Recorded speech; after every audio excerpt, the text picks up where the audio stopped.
Jueces 6, desde el verso 11 podemos leer. Dice: y vino el ángel de Jehová y se sentó debajo de la encina que está en Ofra, la cual era de Joás Ebieserita. Y su hijo Gedeón estaba sacudiendo el trigo en el lagar para esconderlo de los madianitas. Y el ángel de Jehová se le apareció y le dijo: escuchen esto, hermano, Jehová está contigo, varón esforzado y valiente. Y Gedeón le respondió: ah, Señor mío, si Jehová está con nosotros, ¿por qué nos ha sobrevenido todo esto? ¿Y dónde están todas sus maravillas que nuestros padres nos han contado, diciendo: ¿no nos sacó Jehová de Egipto? Y ahora Jehová nos ha desamparado y nos ha entregado en mano de los madianitas.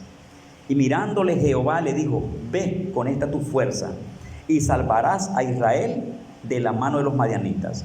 ¿No te envío yo? Pero miren ahora el verso 13. Vamos a repetir parte del verso 13. Las preguntas de Gedeón: ¿por qué nos ha sobrevenido todo esto? ¿Y dónde están todas sus maravillas que nuestros padres nos han contado? Y la primera parte del texto: si Jehová está con nosotros, ¿por qué nos ha sucedido esto? Esa pregunta, hermano, y en otras palabras se las hicieron varios hombres de Dios en la Biblia, varias personas reconocidos, etc. Y esta palabra que Gedeón expresó, esta palabra que era reconocida por todos los israelitas en el tiempo de Gedeón. Gedeón lo decía, pero también toda la gente de aquel lugar que conocía a Dios se preguntaban y tenían esa inquietud: ¿por qué todo esto? Y en Gedeón se concentra la expresión de ellos cuando dice: si Jehová está con nosotros, ¿por qué todo esto? Si nuestros padres nos han contado cómo Dios se glorificó en Egipto, sacándonos de Egipto. Si Él está con nosotros, ¿por qué? Ahora volvemos a la situación de Israel en Egipto, especialmente del texto de Éxodo capítulo 3. Israel en el cautiverio en una forma tremenda, viviendo fuerte. Pero usted va a encontrar siempre que Dios estuvo y estaba con ellos. En Egipto, alguien de todo el pueblo pudo también haberse preguntado: si Dios está con nosotros, así como nos lo presentaron nuestros padres, nuestro padre Abraham, Isaac, Jacob, nuestros 12 patriarcas, ¿por qué estamos así? Cualquier hermano que haya sido el comentario de esta gente en Egipto, cualquier debilidad al respecto, cualquier cosa que no entendían, cualquier llanto, cualquier desesperación, hay dos cosas importantísimas en ellos: que Dios sí estuvo con ellos, independientemente de la situación que ellos estaban viviendo. Dios estaba con ellos y no los dejaba. Entonces las palabras de Abraham, de Isaac, de Jacob y de sus patriarcas, hermano, esa palabra de ánimo y de promesa se hacía realidad en la vida de ellos. Dios estaba con ellos. La otra palabra importante: los sacaría de allí. Los sacaría de allí, porque Dios también a Abraham le había hecho esa promesa, que su pueblo, que su descendencia sería esclava en Egipto, y que por 400 años estarían allá, pero que luego Dios los sacaría de allí. Entonces la palabra de los antepasados, la palabra y promesa de los antepasados de parte de Dios para ese pueblo, hermano, estaba viva. Dios estaba ahí, independientemente de dos cosas: del dolor, del sufrimiento y de todo lo que pudiera vivir o estaba viviendo Israel en ese lugar, hermano, Dios estaba allí con ellos. Aunque ellos se pudieran quejar, hacerse miles de preguntas, tener muchas inquietudes, aún dudar en algún momento de su vida, sufrir y aún preguntarse: ¿dónde está Dios? ¿Dónde están las promesas de nuestros padres?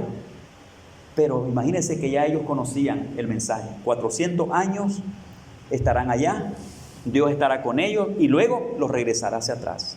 Eran palabras de promesa que estaban sobre ellos, palabras de Dios transformadas en promesa, y que Dios estaría con ellos ahí y que luego los traería.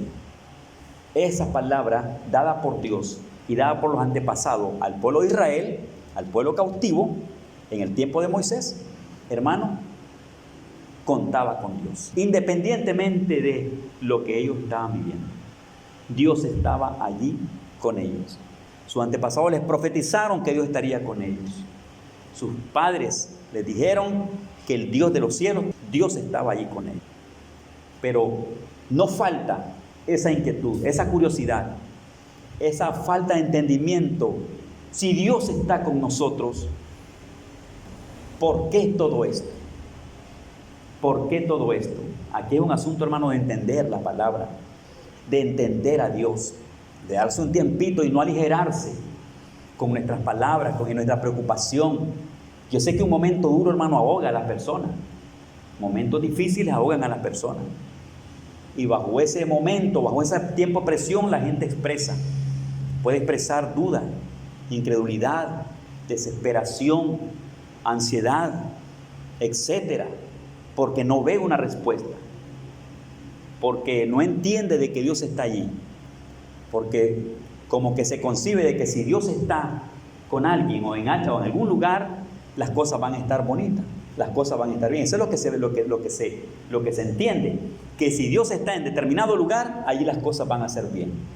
Y es cierto, si Dios está en un lugar, allí hay bendición, ahí va a haber bendición, ahí habrá grandes cosas. Pero cuando la gente ve el dolor, ve el golpe, ve el daño, ve la herida, el sufrimiento, etcétera, entonces allí donde muchos entran, ¿en qué? En esa desesperación, donde no se entiende a Dios. ¿Por qué esto? Y entra también al autoexamen personal, porque también en la Biblia, hermano, y especialmente en toda la ley, en todo el Antiguo Testamento, hermano, y toda gente que perteneció al Antiguo Testamento, aún en tiempo ya distante de la ley, pero siempre bajo el conocimiento de la ley, aunque hayan sido profetas, hablando de Moisés y toda esa descendencia, toda esa gente, y luego los grandes profetas de Dios que se levantaron, todos venían como doctrinados, hermanos, con una enseñanza, con una formación teológica en sus vidas, en sus corazones. Ellos tenían su fe, tenían su creencia en Dios y su forma de entender y de creer en las cosas, su forma de creer en Dios. No solamente Moisés vivía eso, sino totalmente el pueblo seguidor de Moisés, y luego los grandes profetas que se levantan vienen también con esa misma enseñanza, con esa misma teología, con ciertos conceptos respecto a Dios en ello. Y es más, hermano, muy diferente a lo nuestro. Y también le voy a decir muy diferente a la enseñanza que usted puede encontrar en el Nuevo Testamento. Por ejemplo, una de las cosas que la ley decía, que la ley enseñaba, era así: si te portas bien, te vendrá mucho bien. Si te portas mal, no te vendrá bien, te vendrá mal. Si no hay obediencia, entonces hay maldición. Si obedeces, vendrá bendición. Como quien dice, como por cada cosita donde obedezcas y donde te portes bien, allí Dios estará contigo bendiciéndote. Entonces eso era algo especial que había en la ley. Por ejemplo, usted se fija en Deuteronomio capítulo 28, es un capítulo que habla, hermano, de la bendición y de la maldición. Tantas cosas de obediencia que aparecen allí de cosas para obedecer, que vienen entonces acompañadas de respuestas de bendición, como quien dice, bendición por la obediencia. Pero también está la otra parte, pero si desobedeces la voz de Jehová tu Dios, te vendrá mal. Y le dice, hermano, maldito en el campo, maldito en la ciudad, maldito en la casa, maldito. Es una maldición tremendísima. Y luego se interpreta allí, bueno, si me porto bien, Dios me va a bendecir. Si me porto mal, las maldiciones me van a venir. Y algo más que creían los judíos creían algo así, hermano, para los israelitas, no competía con ellos ningún otro poder, ningún otro Dios con Dios. Para ellos era un solo Dios, por lo tanto, un solo poder. Una sola gloria se movía entonces para ellos, según la forma que ellos creían, un solo Dios, un solo poder, una sola gloria y nadie más. Por eso es que ellos se arraigaron bastante, hermano, a ese tema de que Jehová Dios era uno y solo uno, y no habían dos. Y el que creyera en otros dioses tenía problemas con los israelitas. Entonces ellos tenían la creencia y la fe en un solo Dios. Por eso es que le llaman monoteístas, creyentes en un solo Dios. Para ellos no existía dos ni tres, un solo Dios. Y el mandamiento era, oye Israel, Jehová nuestro Dios, Jehová uno es. Por lo tanto, con ellos entonces, al lado de ese Dios no existía otro, y al lado del poder de Dios no existía otro poder. Al lado del Jehová Dios no había otro Dios. Al lado del poder de ese Dios no había otro poder. Al lado del bien que hacía Dios no había otro bien. Si algún bien había, era por la mano de Dios. La otra parte, si algo malo acontecía, eso venía también por la mano de Dios. Porque para ellos no existía otro poder. Imagínense, por ejemplo, cuando la esposa de Job, hermano, habló de maldecir a Dios. Job, mira lo que estás viviendo. Por tu comportamiento te ha venido todo esto. Por tu fe, retienes tu integridad. Y por eso te ha venido todo esto. Maldice a Dios y muérete. Y la respuesta de Job fue que recibiremos de Dios solamente lo bueno y lo malo no. Esa era una muestra de la creencia judía, de la creencia y de la teología que abarcaban ellos, que Dios era, porque como no existía el poder del mal, no existía alguien que promoviera el mal, alguien como otro Dios, entonces no existía otro poder, entonces para ellos el bien era de parte de Dios, y si algo malo le acontecía a alguien, era porque Dios le estaba castigando. Y se basaban en obediencia, bendición por obediencia y maldición por desobediencia. Entonces a alguien le iba mal, a alguien no le iba bien, lo primero era, te portaste mal con Dios, entonces Dios te está castigando. Entonces Dios está haciendo esto sobre ti. Hermano, esa era una forma de fe, de creencia, de confianza, escuchen, de teología que esa nación tenía. Y eso, hermano, estaba metido en la sangre de los judíos. Eso no solamente estaba en la gente, en el pueblo que recibió la ley con Moisés. Eso se fue, hermano, al corazón de los grandes profetas que tenían su conocimiento, su teología, etcétera, basada en la ley. Ellos así miraban a Dios. Por ejemplo, Job, ese gran hombre de Dios que es conocido como un profeta, él mantenía eso. Él así creía. En una ocasión, Ana, después que dio a luz a Samuel, en gratitud a Dios, para bendecir a Dios y todo, cuando ya nació Samuel, usted va a encontrar, hermano, en el capítulo 2 de Samuel, donde Ana sale diciendo ahora, exaltando a Dios, bendiciendo a Dios porque Dios la había bendecido con un hijo. Pero por ahí viene aquella expresión de, ella dice, Jehová mata y Jehová da vida. Va la misma creencia, la misma fe, la misma teología. El bien te viene si obedeces a Dios, te viene el bien por Dios. Pero la maldición te viene si desobedeces. La maldición te viene por parte de Dios. Es decir, Dios es el que genera esto. Eso estaba en los profetas, eso estaba en Moisés, eso estaba en el pueblo. Y la enseñanza teológica que daba lugar a interpretarlo de esa manera. Porque usted se va, Deuteronomio capítulo 28, ahí le dice, bendición por portarte bien, obediencia, y maldición por portarte mal. Y habla de maldición, hermano, hasta en los alimentos, en todo. Entonces, este es un punto importante entenderlo para que nosotros podamos, hermano, mirar cómo era el pueblo de Dios, para que podamos interpretarle su fe. Ahora, Israel en Egipto, ellos vivían con Dios, Dios estaba allí. Hablando desde Abraham hacia José y los patriarcas en Egipto, hermano, ellos mantenían eso, que Dios estaba con ellos, pero estaba ahora un yugo sobre ellos. Y comentábamos hace poquito, ¿cómo puede estar para la mente judía y para la mente nuestra hoy, para nuestra teología, cómo podemos entonces mirar? Si Dios está con nosotros, decía hace poquito, ¿por qué nos ha venido esto? Si Dios está con Israel, ¿por qué esclavitud? ¿Por qué dolor? ¿Por qué angustia? ¿Por qué tribulación? ¿Por qué amargura de alma? ¿Por qué llanto? ¿Por qué muerte? Etcétera. Si Dios está con nosotros. Imagínense, hermano, tantos tiempos, tantos siglos después que Israel había salido de Egipto. Imagínense en el corazón de Gedeón, cuando se le aparece Dios y le dice: varón valiente, forzado, tú vas a salvar a Israel de las manos de los madianitas. ¿Cuál fue la respuesta que dio este hombre? Si Dios está con nosotros, ¿por qué nos ha venido todo esto? Es como que estaba hablando por todos los demás israelitas. En sufrimiento, en los tiempos de Gedeón, como que él está hablando por ellos. Si Dios está con nosotros, ¿por qué?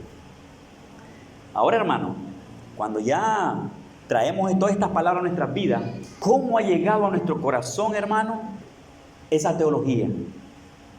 Esa experiencia espiritual en base a ese conocimiento, en base a esa forma de que los israelitas miraban a Dios. Eso está en la vida cristiana. Ha entrado, no porque lo enseñe el cristianismo, no porque lo enseñe la fe cristiana, sino que de alguna manera, hermano, en el mundo se ha tomado mucho de ello, muchos lo viven. Y cuando venimos a Cristo, venimos a la iglesia, comenzamos a revelar como ese mismo espíritu, esa misma forma de creer, esa misma forma de confianza, esa misma forma de ver la fe. Y muchos estamos viviendo así. Muchos estamos viviendo en cierta forma el espíritu de la ley, el espíritu judío, la creencia como pórtate bien en todo y en todo verás la gloria de Dios. Pórtate mal en detallitos pequeños y en todo ello te va a venir maldición. O si eres cristiano y estás viviendo cosas duras, es porque algo has hecho. Yo creo que eso usted lo ha escuchado. Y se usa como una herramienta, hermanos, como para manipular la fe de la gente, para cuestionar y aún para volverse maldiciente, usando el texto bíblico, usando como la enseñanza bíblica. Esto te vino por esto, porque en Israel eso era. Si estás viviendo mal, algo estás viviendo, es porque no has obedecido al Señor, o porque algo está pasando. Ejemplo, para que lo entienda mejor, los tres amigos de Job, cuando lo visitaron en su agonía, cuando lo visitaron en su dolor, hermanos, los 42 capítulos de Job, donde está la conversación, la consejería, la sabiduría, el conocimiento y la teología de los visitantes, de los que visitaron a Job en su dolor. Amados hermanos, eso es lo que se expresa allí. Ellos estaban bien metidos en ello. Ellos así creían. Ellos juzgaban a Job desde ese conocimiento, desde esa teología, desde esa forma de enseñanza. ¿Por qué? Porque ellos así lo vivían, así lo habían creído, así lo habían entendido, por generación de generación. Job también lo vivía, también lo creía. Su mujer lo creía y también lo vivía.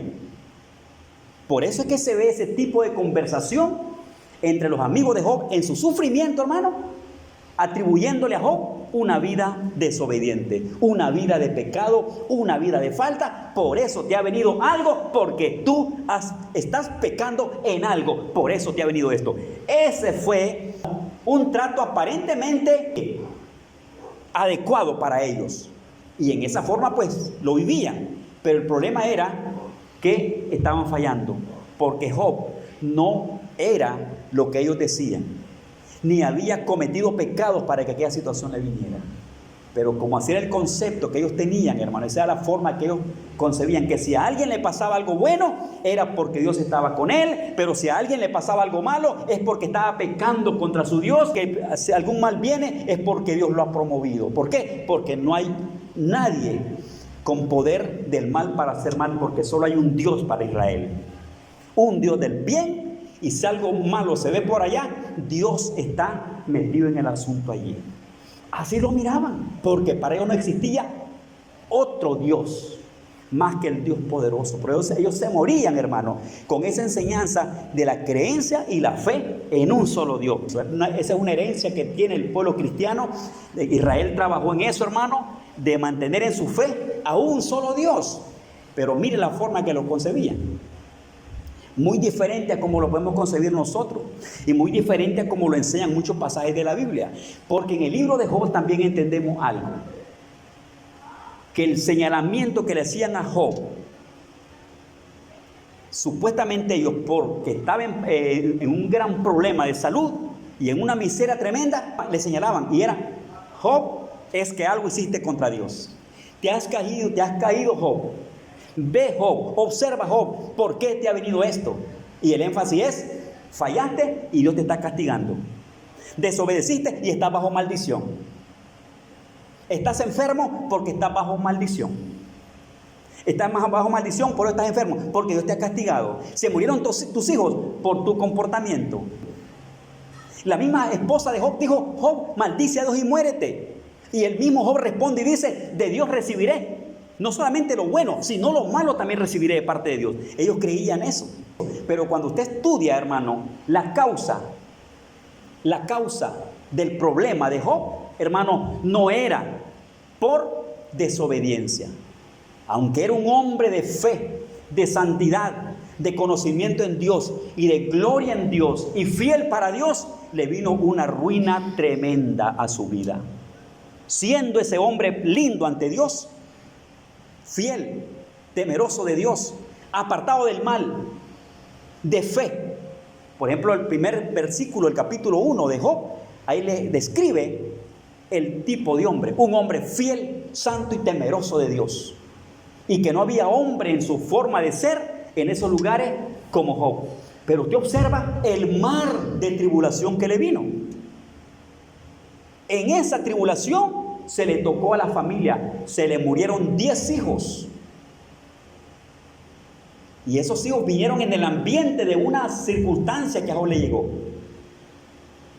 Otra cosa que se movió sobre Job, hermano, fue el robo de sus bienes, porque vino gente de muchas partes a robarle sus bienes. Le cortaron del camino, le quitaron la vida a los pastores que le pastoreaban su ganado. Hubo muerte en la prueba de Job, derramamiento de sangre, le mataron sus pastores, robo, le robaron todo. Los medios de la naturaleza, como el fuego, como el viento, como el huracán, colaboraron. Sopló el viento, un viento del desierto, botó su casa, la casa de los hijos, y murieron 10 hijos en ese tiempo porque estaban reunidos celebrando. En otra ocasión, fuego, ellos dicen, fuego de Dios cayó del cielo y consumió. Fuego de Dios cayó del cielo y consumió a los pastores. Un viento fuerte vino y pegó sobre la casa de tus hijos y mató a 10. Vinieron los sabeos, vinieron los caldeos, vino de por allá y se robaron los bienes, mataron a tus pastores. Hermano, una cosa tremenda que le vino, hermano, de todos lados. ¿A quién? A un hombre de fe, a un hombre fiel, a un hombre santo, le vinieron esas cosas. Y por eso es que tanto él como sus amigos que lo visitaron, todos buscaban una causa. ¿Por qué le había acontecido eso? Los amigos le decían: es porque tú has pecado contra Dios. Y le dejaban sentado ese mensaje a Job. Y Job no pelea, hermano, contra ese mensaje. Usted ve que él se defiende en cierta forma. Él siempre procuró decir: no he hecho nada. Él sabía que era fiel, que era justo, que era santo y que Dios no estaba en contra de él. Pero los amigos atribuían su problema a causa de pecado, a falta de... Y en cierta forma como que Job entraba en el ambiente: Dios mío, perdóname. Si hay algo en mí, límpiamelo, quítamelo, purifícame, sácame de esto. Porque también Job creía que el bien venía por obediencia y el mal venía por desobediencia. Pero algo pasaba en el corazón de ese hombre. Dos cosas bonitas pasaban: que él sostenía que su Dios estaba con él y que él no había pecado contra Dios. Que independientemente como le venía enseñando la ley, como le venían enseñando sus amigos y como él mismo lo creía y como él mismo lo vivía, sobre todo eso él sabía que él era fiel para Dios y que Dios era fiel para él y que allí no había pecado, que ahí no había maldición provocada por él mismo. Pero ese tema, hermano, le trajo a mucha gente del Antiguo Testamento, a muchos grandes hombres, les trajo curiosidad, les trajo inquietud, les trajo confusión. No entendían muchas veces lo que les pasaba. Cuando Dios le habla a Gedeón, Gedeón, levántate y vas a liberar a Israel de las manos de los madianitas. Pero estoy hablando ya de siglos después de haber salido de Egipto. Dios le está diciendo, Dios está contigo. Y con la fuerza que tienes, vas a liberar a mi pueblo, lo vas a liberar. Y eres valiente. ¿Cuál fue la respuesta de Gedeón? Yo se la leí. Si Dios está con nosotros, ¿por qué nos ha venido esto? En Egipto, ¿por qué tanto sufrimiento, tantos siglos de tribulación, tantos siglos de esclavitud, tantos siglos de maltrato y de amargura, si Dios está con nosotros?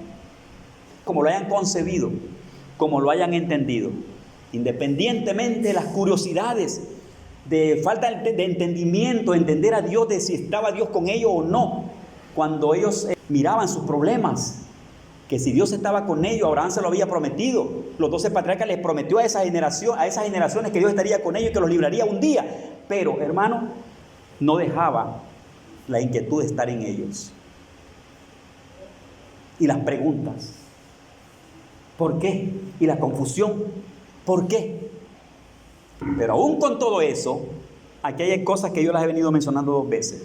Bueno, ya las mencioné, pero quiero repetir esto. Dios no les mintió. Dios estuvo allí con ellos. Ellos creyeron que sí, Dios estaba con ellos. Podrían estar confundidos en no entender el asunto, pero que Dios estaba con ellos, sí. Y número 2, se cumplió la promesa. Por la mano de Moisés y por la mano de Aarón, Israel fue liberado de Egipto. Fueron a celebrar al desierto. Y vinieron a celebrar y a bendecirse en Dios y a glorificar a Cristo de una forma tremenda a las tierras prometidas. Eso era que Dios, hermano, estuvo siempre con ellos. Independientemente de que no pudieran entender tantas cosas, Dios allí está. Pero quiero quedarme un poquito más en este comentario. Porque yo creo, yo lo he visto en el pueblo cristiano, yo lo practico de vez en cuando porque se me olvidan algunas cosas y porque yo creo que esto va tomando carne en mi vida. O sea, cada día me estoy formando más. Y uno, hermano, a veces es un poquito duro para aprender las cosas de Dios, para poner en práctica ciertas cosas. Y es aquello y yo me he encontrado con eso, incluso aquí en gente de la congregación, no digamos afuera. Y también se ve la gente que no ha aceptado a Cristo fuera, también se escucha eso. Y como que le ponemos una sola regla. Que si usted está con Dios, todo tiene que estar bonito con usted. Y que si algo no está bien con usted, si estás enfermo, es porque te has portado mal con Dios. No sé si usted ha escuchado eso. Si estás materialmente, estás bendecido y prosperado en todo, es que Dios está contigo. Y es muy fácil quedarse disfrutando las riquezas, interpretando la presencia de Dios por lo que mires allí, aunque las personas tengan su vida descuidada del Señor. Muchos juzgan su fe, su creencia de que Dios está con ellos, tomando en cuenta en que miran cosas delante de ellos. Como quien dice, Dios me ha bendecido, me ha prosperado, Dios está conmigo. Sí, no vamos a dudar. Porque el que da la riqueza en la mano del hombre es el Señor. El que da la salud al hombre es el Señor. El que bendice a la gente es el Señor. El que prospera a la gente, siempre y cuando no se ande metiendo las manos en términos negativos, es el Señor quien prospera. Y es el Señor quien bendice. Pero no podemos nosotros, hermano, tomarnos de esas bendiciones de Dios, de esas misericordias de Dios, de esos favores de Dios y decir que estamos bien con Dios cuando nuestro corazón anda en desobediencia. Porque se ve también que Dios bendice a la gente y la prospera, aunque no estén con Cristo. ¿Cuánta gente de buena reputación en el mundo, de buenos ejemplos en el mundo, no son adoradores de Dios. No tienen testimonio de ser adoradores, de ser obedientes y fieles a la palabra. No obedecen la palabra del Señor. No solamente digo esto, pero es porque no lo miramos en los cultos, en iglesias y en templos. No juzgamos de esa manera a las personas para decir si están bien con Dios o están mal con Dios. Pero hay testimonio de mucha gente que está fuera de la iglesia, hermano, que no está viviendo bien con el Señor. Hay testimonio que se ve a la vista de todo el mundo, de mucha gente que no está sirviendo a Cristo, porque están pecando, porque están practicando cosas que a Dios no le gustan, porque están en el mundo. Y aunque tengan alguna forma de buena reputación, buenos comportamientos en sus barrios y en sus pueblos, en sus ciudades, y aunque se porten bien con el mundo y muestren comportamientos sanos de gente de buen juicio, y que como que no andan en tantas cosas, pero el hecho de no tener a Cristo, ahí está la gran diferencia, hermano. ¿Sabe? Es que bíblicamente la gente no se va a salvar, hermano, por las buenas obras, por el buen comportamiento, por la buena reputación, por ser respetuoso con la gente, por ser dadivoso con la gente, por ser señores reconocidos en los barrios, en los pueblos, en las esquinas, etcétera. Eso está bueno, que la gente sea moderada en sus comportamientos, en su forma de ser, está bien, pero eso no lleva al cielo a nadie. Eso no debe ser, hermano, fe de salvación, porque allí no hay salvación. Allí lo que se mira es que Dios bendice a la gente, aunque sea impía, aunque se porten mal con Dios. ¿Quién les da comida? ¿Quién les da alimento? ¿Quién los bendice? ¿Quién cuida a sus hijos? ¿Quién ve para que ellos se alimenten y vivan bonitos y que expresen cosas lindas en su vida? Es la gracia de Dios, es el amor de Cristo. Job también describió que el impío prospera. Dios le da la facultad para hacer dinero, para hacer trabajo, para que se bañe en la riqueza. Y es muy fácil, si no entendemos bien eso, juzgar nuestra relación con Dios, juzgar nuestra intimidad con Dios, juzgar nuestra salvación con Dios, solamente porque estamos viendo bienes de este mundo con nosotros. Porque miro tierra, miro casa, miro dinero, miro ahorros, miro hijos, miro familia, miro prosperidad en los hijos, etcétera. Entonces, muchos se quedan allí. No, Dios está conmigo. Y la muestra que dan es: ve cómo vivo. Miren mis hijos, mírenme a mí. No estamos enfermos, no tenemos necesidad, no tenemos problema de nada. Todo está bien, Dios está conmigo y amén. Sí, Dios los ama, Dios los bendice, Dios tiene misericordia de ellos, Dios los hace prosperar y todo. Pero eso no es un indicativo o un medio para que alguien diga: las cosas están bien con Dios y por esto yo soy salvo. Israel podía juzgar ese tipo de cosas por verse bañado en riquezas y en cosas. Israel decía que estaba bien con Dios, y que si eran prosperados era porque estaban bien con Dios. Job era prosperado porque estaba bien con Dios. La diferencia fue que a ese hombre santo de Dios y prosperado por Dios le vino una miseria, le vino una desgracia, le vino una situación tremenda a su vida. Independientemente de que se portara bien, le vino a él ese golpe.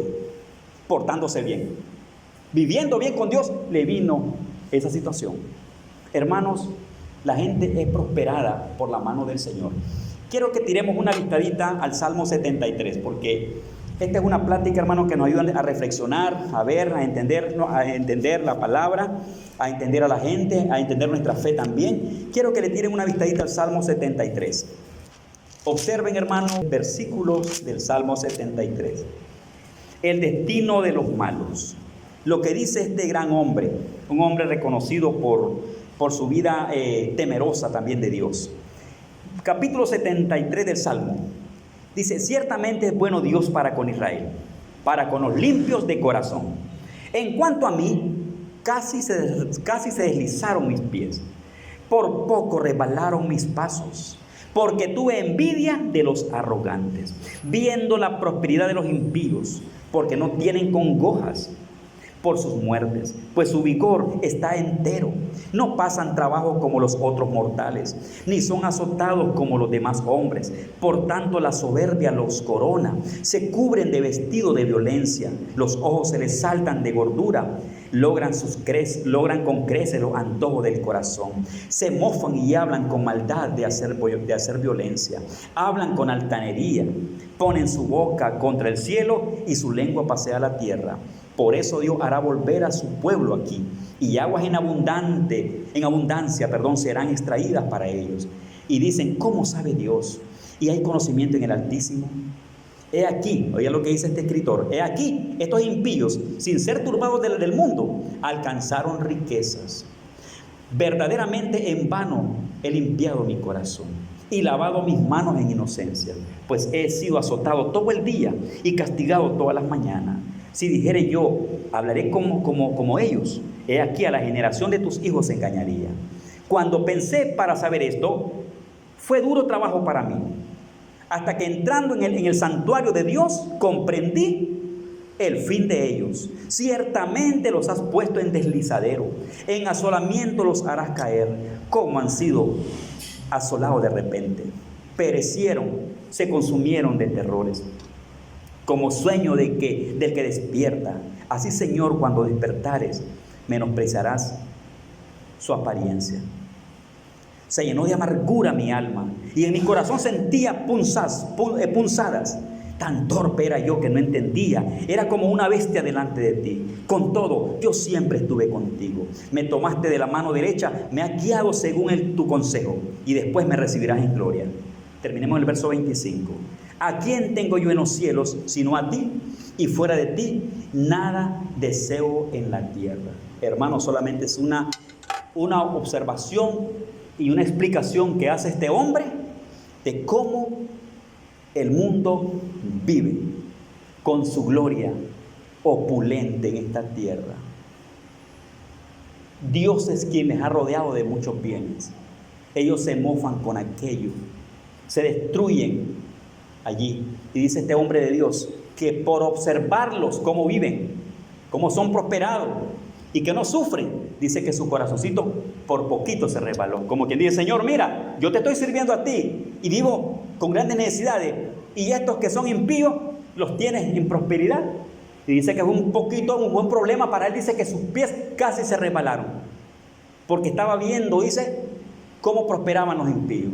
Hasta que se metió con Dios, hasta que estuvo en el santuario de Dios, hasta que vio la gloria de Dios sobre su vida, Dios le dijo, los tengo en un resbaladero, están en un deslizadero, van a caer. Como quien dice, ¿de qué sirve tanta gloria? Y aun que digan que Dios está con ellos o que nieguen a Dios, ¿de qué sirve? Entonces él dijo, fuera de ti, Señor, en la tierra no deseo nada. Fuera de ti, Señor, no deseo nada.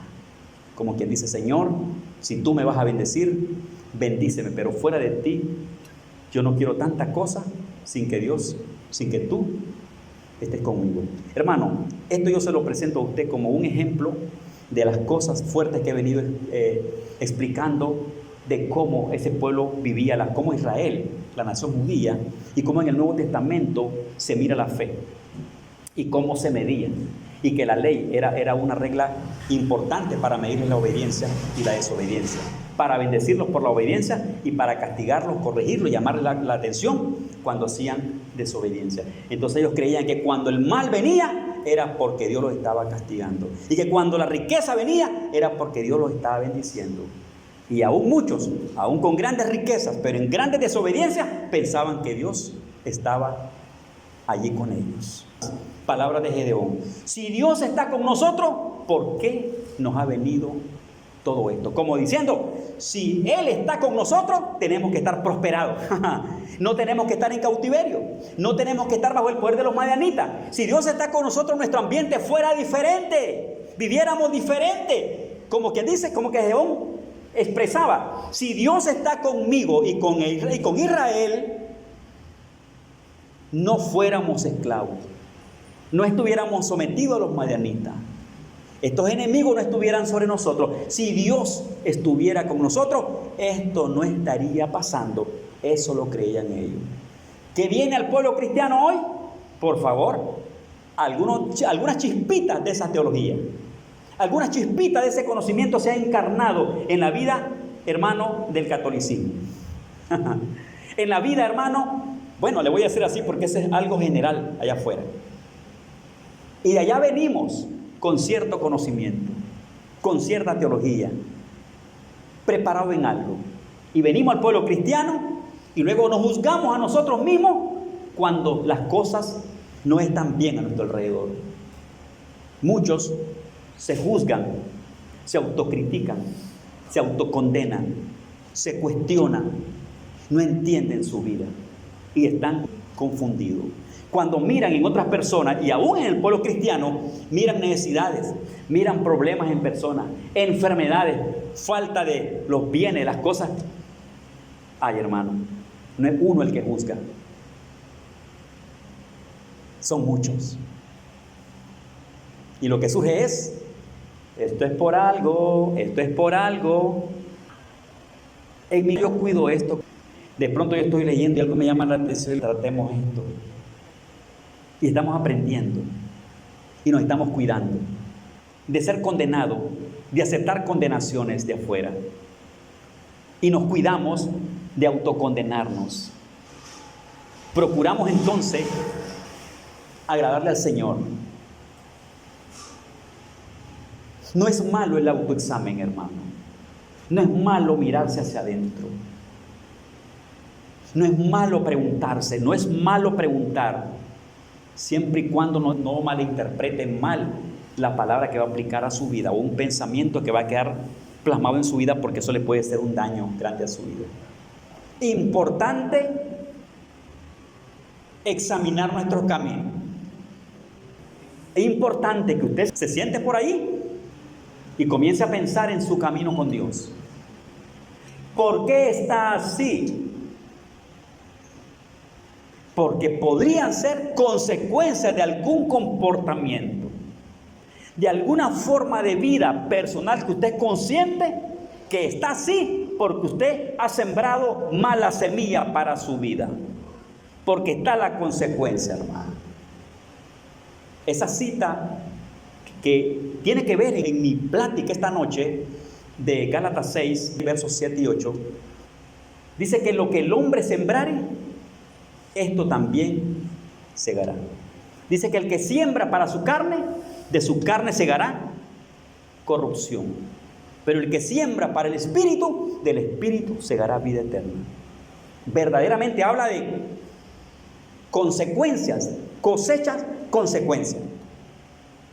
Cosecha, consecuencia. Haga el bien y del bien vendrá lo bueno. Será prosperado, toda buena semilla dará un fruto hermoso. Semilla buena, buen producto. En algunas ocasiones esa semilla podría fallar. Cuando le digo que podría fallar es que posiblemente no salga como usted lo haya pensado y le venga una prueba, aún sembrando buena semilla, porque también existe la prueba para los hijos de Dios. Existe la prueba, que no es consecuencia de una buena siembra. Una buena siembra nos traerá a nosotros un buen resultado. Obedezcamos todo lo que se nos pide obedecer y por ello traeremos algo bueno. Puede ser aún que por lo bueno, que por hacer lo bueno nos venga algo malo, pero ella es una prueba que Dios la permitirá con propósito para nuestra vida. Pero nuestro comportamiento, nuestra siembra, traerá consecuencias. El que siembra para el Espíritu, del Espíritu segará vida eterna. El que siembra para la carne, de su carne segará corrupción. Habrán consecuencias. Habrán frutos. Habrá un producto de lo que hagamos. Y aún haciendo lo bueno, podríamos entrar en pruebas repentinas que tal vez no tengan nada que ver con su buen comportamiento. Si Dios está con usted, si Dios está con nosotros, miraremos su gloria. Y con el pueblo de Dios está el Señor. Eso sí, no lo cambie ni lo negocie con nada ni con nadie. Dios está con el pueblo del Señor. Esa es una fe que hay que tener en el corazón. Ya. Y como pueblo educado, enseñado en la palabra, debemos ser un pueblo bien portado, educado para Dios, fiel para el Señor, en camino de fidelidad, en camino de obediencia para el Señor, viviendo para Él. Gloria a Dios, qué lindo. Si por ahí el Señor le permite cosas difíciles, yo le diría, sea cuidadoso con juzgarse, con autocondenarse. Sea cuidadoso con señalarse. Yo he encontrado gente, una vez, hermano, creo que no hace mucho, encontré a alguien llorando. Y yo le pregunté, ¿qué pasa? Y comenzó a tratar un tema personal. Y dijo, pastor, es mi culpa, fue por esto. Y cuando estudié bien el caso, no era que había fallado, no era por cosas que había hecho, era una prueba que Dios le había dado. Cuando uno entiende esto, puede caer en esos señalamientos personales, hermano, y dañarse a sí mismo. Y cuídese, que la gente, mucha gente, posee también eso. Hay mucha gente que te juzga, te critica, te señala por lo que pudieras estar viviendo, por lo que te puede estar pasando. Pudieran estarte denigrando, señalando, condenando y atribuyéndote a un pecado, desobediencia y rebeldía contra Dios, porque posiblemente están juzgando tu estado. Tal vez están viendo problemas tuyos, enfermedades, dificultades, necesidades, imposibilidades, no sé cuántas cosas. Entonces es muy fácil que alguien de afuera que no entienda esto, en vez de bendecirte, te maldiga, te desanime, te desaliente y hable mal de ti. Tenemos que entender eso nosotros. Y el conocimiento, hermano, es arma. El conocimiento es valor. La verdad en nosotros es poder de Dios. Conocimiento en Dios, verdad de Dios, arraigada en nosotros, es una herramienta que te hace reír, te hace sonreír, que te hace celebrar en medio de lo que pudieras estar viviendo, en medio de lo que pudieras aún en debilidades pensar y creer y atribuirte cosas negativas, y aún en medio y enfrente de tantas cosas que puedes escuchar sobre tu vida. Si tú conoces la verdad de Dios, tienes conocimiento de Dios, serás libre. No le pondrás cuidado a cualquier cosa, te sonreirás delante de quien sea. Podrán señalarte 1000 de dedos, pero usted sabe y usted va a gozarse. No tiene que andarse defendiendo y tampoco andar peleando. ¿Para qué? Su abogado es el Señor, su juez está en su corazón, y Dios más que nadie conoce el corazón de las personas. Viva su vida en Cristo, arráiguese de la fe en el Señor, disfrute la vida y recuerde que está en un mundo de mucha confusión, de muchas faltas. Se ha cambiado el texto, el espíritu del versículo de la enseñanza, y muchos viven sus propios conceptos, enseñanzas de enseñanzas de enseñanzas de enseñanzas de, pero muchos están lejos del conocimiento del Señor. Necesitamos que Dios nos hable, necesitamos alimentarnos con la palabra, necesitamos al Espíritu Santo en nuestros conocimientos, que nuestra fe esté basada en el Señor. Entonces vas a sonreír, hermano, en todo tiempo, porque su fe está bien en el Señor. Y no quiero despegarme aquí sin antes decirle, no sería malo, y para el creyente es recomendable mirarse siempre hacia adentro y mirarse ante los ojos de Dios. Esa oración personal, en ella podemos aprovechar la oportunidad para presentarle a Dios nuestro corazón, para preguntarle a Dios respecto a nuestra vida, respecto a nuestras acciones, respecto a nuestro comportamiento, respecto a nuestros pensamientos, para reconocer pecados, reconocer faltas. En base a la palabra, juzgar alguna cuestión que podríamos llamarle maldición en nuestra vida. Tal vez usted diga, esto es maldición en mi vida, se me hizo maldición, y posiblemente se esté culpando a sí mismo. Vaya a la presencia de Dios y examine esa supuesta maldición a la luz del conocimiento del Señor. Libérese. Si se ha autocondenado, libérese. Si se ha automaldecido, libérese. Si lo han maldecido, si lo han condenado, si lo han matado, si lo tienen amargado, si lo tienen quebrantado y hecho pedazo, y no entiende usted qué es lo que está pasando, no se vaya lejos, arráiguese de esa fe que tiene en Cristo Jesús. Vaya al altar de Dios, preséntese ante Él. ¿Quién más podrá ser su juez? ¿Quién más podrá ser su abogado? Y disfrute la vida y viva sano. Sánese en el nombre de Jesús. Libérese en el nombre de Jesús. Mantenga esa fe gloriosa en el nombre de Jesús. Disfrute la palabra. Llénese de la palabra. Llénese de la oración. Llénese de la gracia de Cristo. Y cuide su fe. Cuide su vida. Que nadie lo vaya a confundir. Que nadie lo vaya a matar. Que nadie lo vaya a desintegrar. Porque el enemigo, para eso es, hermano, veloz. Y usa gente.